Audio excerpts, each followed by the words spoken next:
Hello my dear friend, welcome back to our channel. तो आज की इस वीडियो में हम पढ़ने जा रहे हैं प्रिंसिपल ऑफ ऑर्गेनाइजेशन के बारे में। Principle of organisation are the guideline for planning and efficient organisation structure.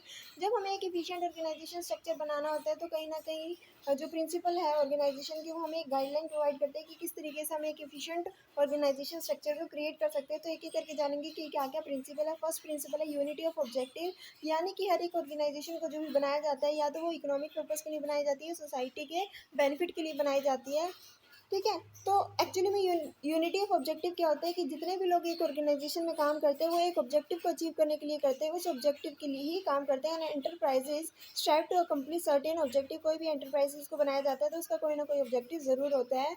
The organisation and every part of it should be directed towards the attainment of objective, यानी कि ऑर्गेनाइजेशन का हर एक part क्या करता है, उस ऑब्जेक्टिव को अचीव करने के लिए काम करता है। Every member of the organisation should be familiar with its goals and objective. जितने भी मेंबर ऑर्गेनाइजेशन में काम करते हैं उनको पता होता है कि इसके ऑर्गेनाइजेशन का गोल क्या है, ऑब्जेक्टिव क्या है। There must be unity of objective so that all the efforts can be concentrated on the set goals. यानी कि क्या होना चाहिए, एक यूनिटी होनी चाहिए, सबको पता होना चाहिए, एक ऑब्जेक्टिव सेट होना चाहिए। ये नहीं कि डिफरेंट डिफरेंट ऑब्जेक्टिव है तो उसको अचीव करने में डिफिकल्टी होगी। अगर कोई एक ऑब्जेक्टिव सेट है तो उसको अचीव करने में सभी लोग जो है वो अच्छे से अपने एफर्ट शो कर पाएंगे। The principle require objective to be clearly formulated and well understood, यानी कि ये प्रिंसिपल कहता है कि जो भी आपकी ऑर्गेनाइजेशन का ऑब्जेक्टिव है, क्लियर ऑब्जेक्टिव होना चाहिए, सबको पता होना चाहिए कि क्या करना है और किस तरीके से इसको हम अचीव कर सकते हैं।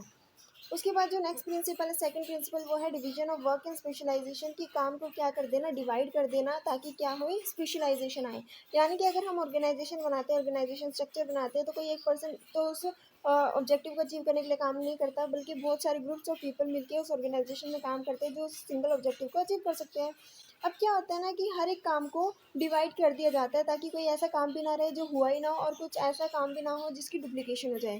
ठीक है, तो इसलिए क्या किया जाता है, हर एक काम को डिवाइड कर दिया जाता है। The entire work in the organisation should be divided into various parts so that every individual is confined to be perform of a single job, यानी कि हर एक काम को डिवाइड कर दिया गया है ताकि हर एक को पता हो कि उसका क्या काम है, उसकी क्या रिस्पॉन्सिबिलिटी है, उसको क्या अथॉरिटीज मिली गई उस काम को करने के लिए। This facilitate specialisation which in turn lead to efficiency and quality. अब इससे क्या होता है कि स्पेशलाइजेशन आती है। स्पेशलाइजेशन क्योंकि कोई भी पर्सन एक काम को बार बार रिपीटेड वे में करेगा तो उसकी क्वालिटी भी अच्छी होगी काम करने की और वो इफिशिएंट भी बनेगा। However each area of specialisation must be interrelated to the total integrated system by means of coordination on all the activity of all the department. अब क्या होता है, जितने भी काम को हमने डिवाइड किया गया वो सारे काम आपस में क्या करते हैं, कोरिलेट करते हैं, कोऑर्डिनेशन में होते हैं।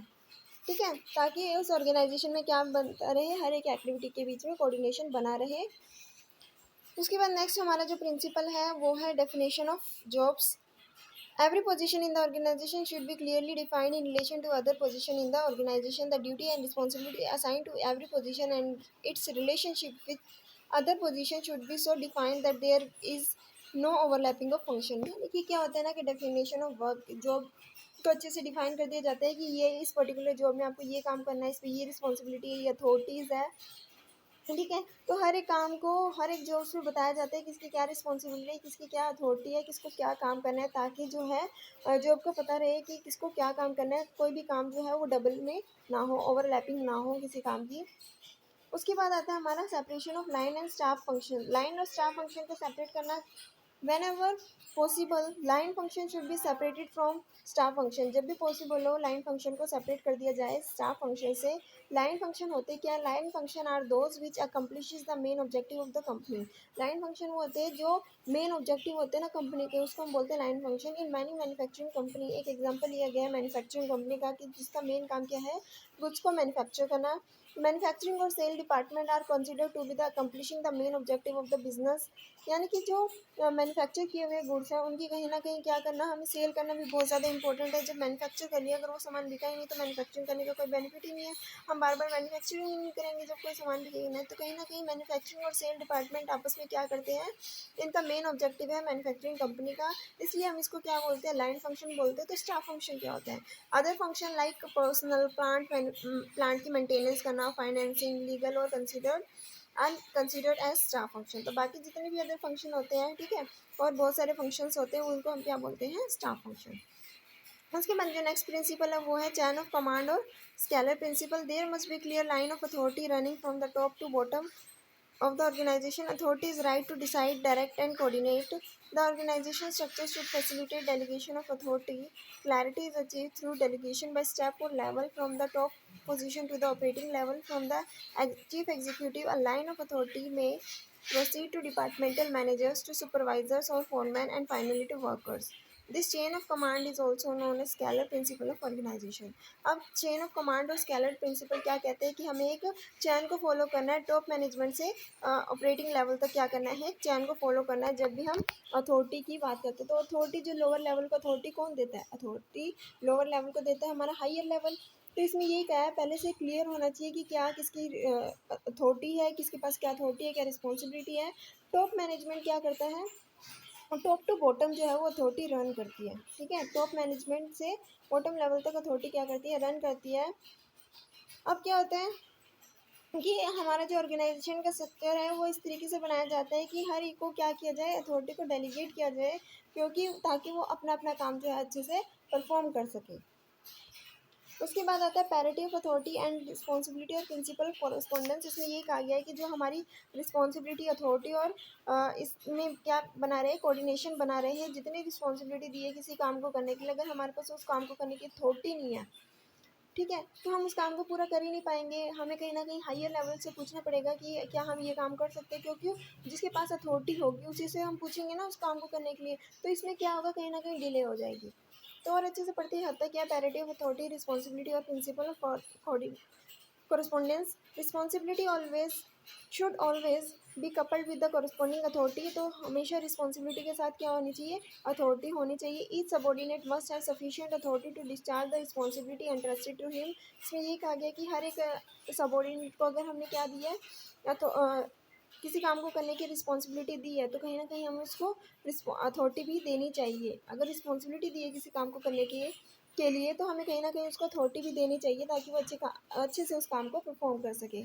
This principle suggest that if a plant manager is a multiple plant organization is held accountable for all the activity in his plant, he should not be subject to seek order from the company headquarter for his day to day activity. यानी कि मान लो एक plant का manager है, वो क्या करता है, मल्टीपल ऑर्गेनाइजेशन में जो प्लांट है उनको मैनेज करता है. तो कहीं ना कहीं उसके पास अथॉरिटी होनी चाहिए हर एक काम को करने के लिए, हर एक एक्टिविटी को करने के लिए. अगर उसकी रिस्पॉन्सिबिलिटी है कि सारे प्लांट्स को क्या करना है, मैनेज करना है, क्योंकि वो प्लांट का मैनेजर है. तो कहीं ना कहीं अगर उसके पास अथॉरिटी है, ठीक है, रिस्पॉन्सिबिलिटी है, तो क्या होगा, वो ही लाइबल होगा, अकाउंटेबल होगा अगर उसने कुछ गलत किया है. अगर वो बार बार हेडक्वार्टर के पास जाएगा कि मैं ये काम कर लूँ, ये काम कर लूँ, हेडक्वार्टर से ही ऑर्डर की वेट करेगा कि हाँ हेडक्वार्टर जब ऑर्डर देगा तभी मैं काम करूँगा, क्योंकि मेरे पास अथॉरिटी नहीं है इस काम को करने के लिए. तो कहीं ना कहीं क्या होना चाहिए, जिसको रिस्पॉन्सिबिलिटी दी उसके साथ उसको अथॉरिटी भी देनी चाहिए ताकि वो अच्छे से अपने काम को परफॉर्म कर सके. उसके बाद आती है unity of command. Unity of command का मतलब है कि no one in the organisation should report to more than one line supervisor. यानी कि हर एक सबॉर्डिनेट के ऊपर एक सुपरवाइजर होना चाहिए, एक से ज़्यादा बॉस नहीं होने चाहिए. ठीक है, मान लो एक सबॉर्डिनेट है, बॉस दो है, तो किसका कहना माने, किसको वो सबसे पहले जाके किसका काम पूरा करे. तो यूनिटी ऑफ कमांड होनी चाहिए, एक सुपरवाइजर एक ही सबॉर्डिनेट को जो है वो ऑर्डर दे सकता है. यानी कि जो हमारा एक सबॉर्डिनेट है जो काम करेगा वो सिर्फ और सिर्फ एक बॉस से ऑर्डर ले ताकि वो उसका काम जो है अच्छे से कंप्लीट कर सके, उसको अकाउंटेबल हो अगर वो काम नहीं कर पाए. तो no one in the organisation should report to more than one line supervisor. Every one in the organisation should know to whom the he report and who report to him. ठीक है, stated simply every one should have only one boss. हर एक का अपना एक boss होना चाहिए, हर एक सबॉर्डिनेट का एक बॉस होना चाहिए. ठीक है, जो उसको कंट्रोल करे, जो उसको सुपरवाइज करे.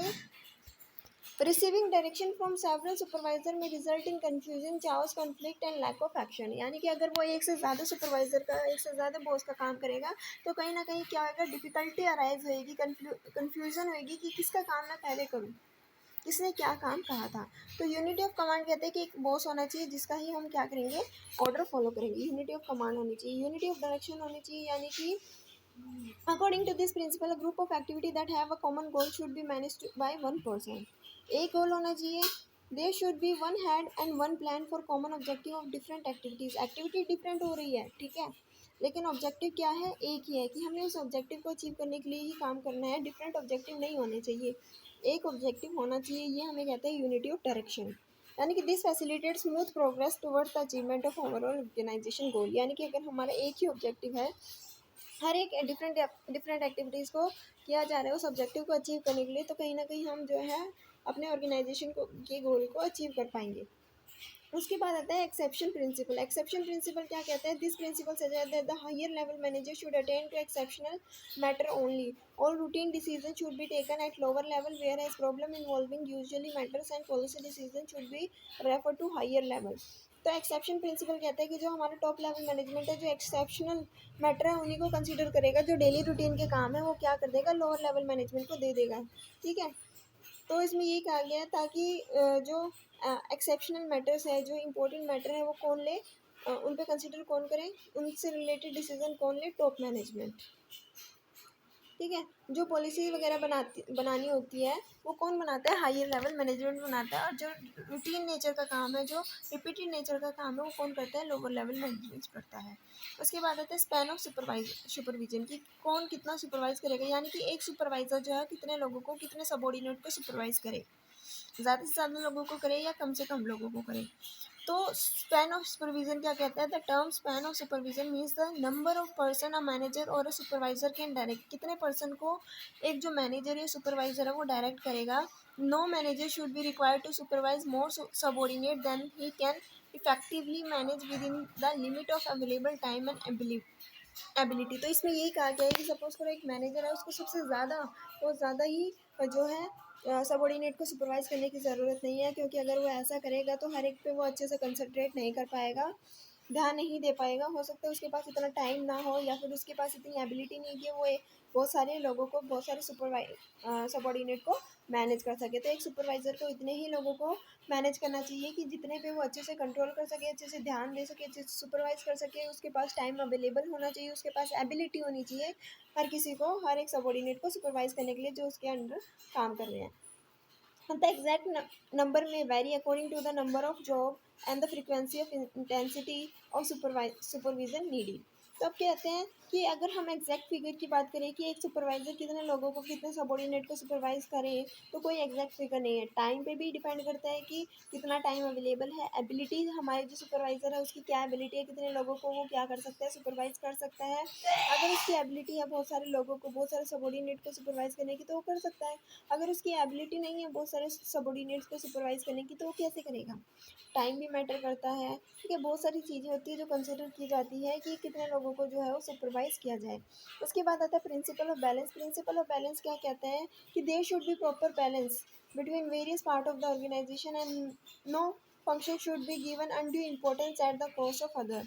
यानी कि एक ऑर्गेनाइजेशन में जितने भी फंक्शन परफॉर्म किए जाते हैं, हर एक फंक्शन को इक्वल ही क्या देनी है, वेटेज देनी है, इक्वल ही कंसीडर करना है। ऐसा नहीं है कि हम किसी एक एक्टिविटी पे तो बहुत ज़्यादा कंसंट्रेट कर रहे हैं और दूसरी एक्टिविटी पे कर ही नहीं रहे। अगर हम बात करते हैं बैलेंस किस तरीके से होना चाहिए, balance should be maintain also between centralization and decentralization के बीच में भी बैलेंस होना चाहिए। यानी कि ये नहीं है कि सारी की सारी अथॉरिटी जो है वो टॉप लेवल मैनेजमेंट के पास है और हायर जो हमारा लोअर लेवल मैनेजमेंट है उसको कोई अथॉरिटी नहीं दी गई है काम को करने के लिए। ठीक है, तो सेंट्रलाइजेशन भी होना चाहिए, ऑर्गेनाइजेशन में डिसेंट्रलाइजेशन भी होना चाहिए। कोई ऐसी इंपॉर्टेंट डिसीजन जो कि टॉप लेवल मैनेजमेंट ही ले सकता है तो वो सेंट्रलाइजेशन होनी चाहिए। अगर कुछ ऐसे है जो डेली रूटीन के है जो हम डिसेंट्रलाइज कर सकते हैं, वो डिसेंट्रलाइज भी किए जाने चाहिए। तो एक ऑर्गेनाइजेशन में प्रॉपर बैलेंस होना चाहिए डिसेंट्रलाइजेशन और सेंट्रलाइजेशन के बीच में। स्पैन और सुपरविजन में भी बैलेंस होना चाहिए कि कितने लोगों को सुपरवाइज किया जाना, जितने लोगों को सुपरवाइज किया जाए उतने ही लोगों को सुपरवाइज करे, ना ही ज़्यादा को करे ना ही कम को करे। अब कम लोगों को सुपरवाइज करने की क्या नुकसान है? एक तो कॉस्ट बहुत ज़्यादा लगती है। ठीक है, ऊपर से टाइम भी बहुत ज़्यादा लग जाता है। ठीक है, एंड लाइन ऑफ कम्युनिकेशन की ये पता होना चाहिए कि किस तरीके से कम्युनिकेट करना है, कौन किसको जो है बताएगा, किसकी क्या अथॉरिटी है, कौन किसके लिए रिस्पॉन्सिबल है, अकाउंटेबल है। ठीक है, तो लाइन ऑफ कम्युनिकेशन भी पता होनी चाहिए कि किस तरीके से हमें कम्युनिकेट करना है ऑर्गेनाइजेशन में। And authority allocated to department and personnel at various level। तो ये था प्रिंसिपल ऑफ बैलेंस की हर एक एक्टिविटी में जो है वो प्रॉपर बैलेंस होना चाहिए। उसके बाद आता है कम्युनिकेशन। कम्युनिकेशन का मतलब क्या है? Good communication network is essential to achieve the objective of an organization. No doubt the line of authority provide channel of communication downward and upward, still some block in communication अगर in many organization. The confidence of superior in his subordinate, and two-way communication are the factors that unite an organization into an effectively operating system. The proper communication system होना चाहिए. उसके बाद आता है flexibility, यानी कि the organization structure should be flexible so that it can be easily and economically adapted to the changes in the nature of business as well as technological innovation. Flexibility of organizational structure ensures the ability of change with the environment without disrupting the basic design. तो यही कहा गया है कि एक organisation जो होती है वो रिजिड नहीं होनी चाहिए, बहुत ज़्यादा रूल्स रेगुलेशन फॉलो ना करे, फ्लैक्सिबल होनी चाहिए. अगर कोई भी चेंजेस किए जाते हैं ऑर्गेनाइजेशन में तो इजीली क्या हो वो कर सके. कोई टेक्नोलॉजी नई टेक्नोलॉजी आई है, अगर उसको अपनी टेक्नोलॉजी में चेंज करना है तो इजीली चेंज कर सके. तो ऑर्गेनाइजेशन स्ट्रक्चर कैसा होना चाहिए? फ्लेक्सिबल होना चाहिए. Flexibility of organization structure ensures the ability to change with the environment without disturb the basic design. तो यही कहा गया है कि अगर एक ऑर्गेनाइजेशन बहुत ज़्यादा फ्लैक्सिबल है, वो इजीली क्या कर सकती है, चेंजेस को अडॉप्ट कर सकती है, तो उसका जो बेसिक डिज़ाइन है, जो बेसिक स्ट्रक्चर है, उसमें कोई इम्पैक्ट नहीं पड़ेगा. उसके बाद आता है कॉन्टीन्यूटी. कॉन्टीन्यूटी क्या आता है? Change is the law of nature. Changes तो क्या है, एक नेचर का लॉ ही है कि हर चीज़ें क्या होती रहती है, चेंज होती रहती है. Many changes take place outside the organization. Organization के बाहर भी बहुत सारे चेंजेस होते हैं, तो दिस चेंजेस में भी रिफ्लेक्टेड इन द ऑर्गेनाइजेशन. कहीं ना कहीं अगर ऑर्गेनाइजेशन के बाहर कोई चेंजेस हो रहा है तो ऑर्गेनाइजेशन में भी रिफ्लेक्ट होगा. For this purpose, the form of organization structure must be able to serve the enterprises to attain its objective for a longer period of time.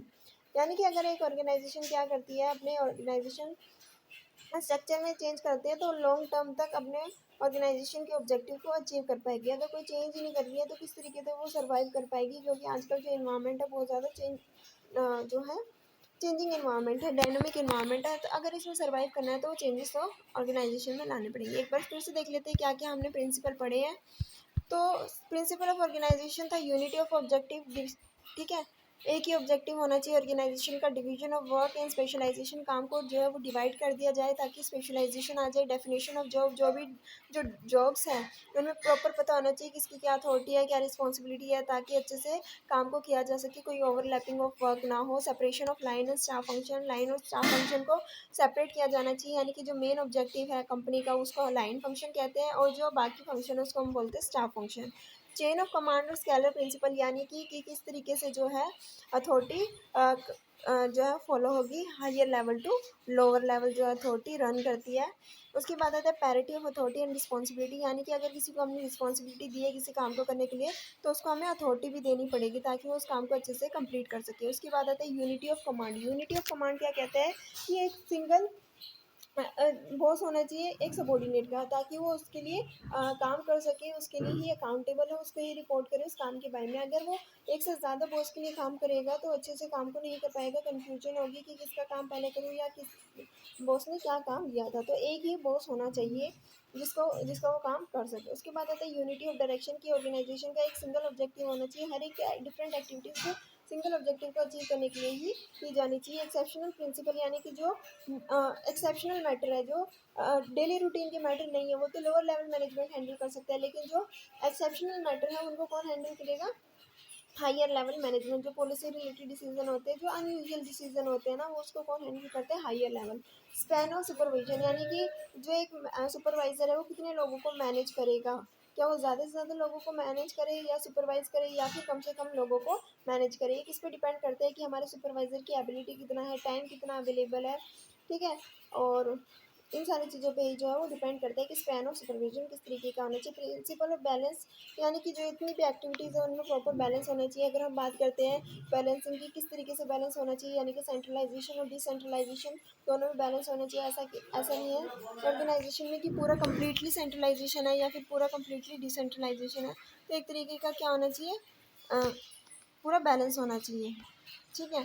Communication, कि किस तरीके से कम्युनिकेशन फ्लो करेगा, किस तरीके से आपस में कौन किससे बात करेगा, कौन किसके लिए रिस्पॉन्सिबल होगा, कौन किसके लिए अकाउंटेबल होता है. पूरी कम्युनिकेशन का पता होना चाहिए कि कौन किससे जो है कम्युनिकेट करेगा ताकि ऑब्जेक्टिव को अचीव करने में आसानी हो.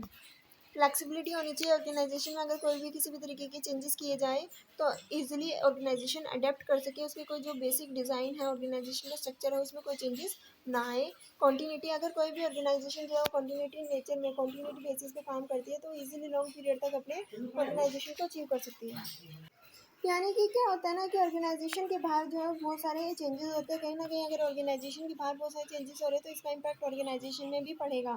तो ऑर्गेनाइजेशन को अगर कॉन्टिन्यूस बेसिस पे क्या करना है, सर्वाइव करना है, अपने लॉन्ग टर्म ऑब्जेक्टिव को अचीव करना है, तो उसको चेंजेस तो लाने ही पड़ेंगे। तो ये थे हमारे प्रिंसिपल। आई होप कि आपको सभी को समझ आ गई होंगी। अगर कोई डाउट है तो आप कमेंट सेक्शन में कमेंट करके पूछ सकते हो। अगर आपको वीडियो अच्छी लगी तो वीडियो को लाइक शेयर और सब्सक्राइब करना मत भूलिएगा। Thanks for watching.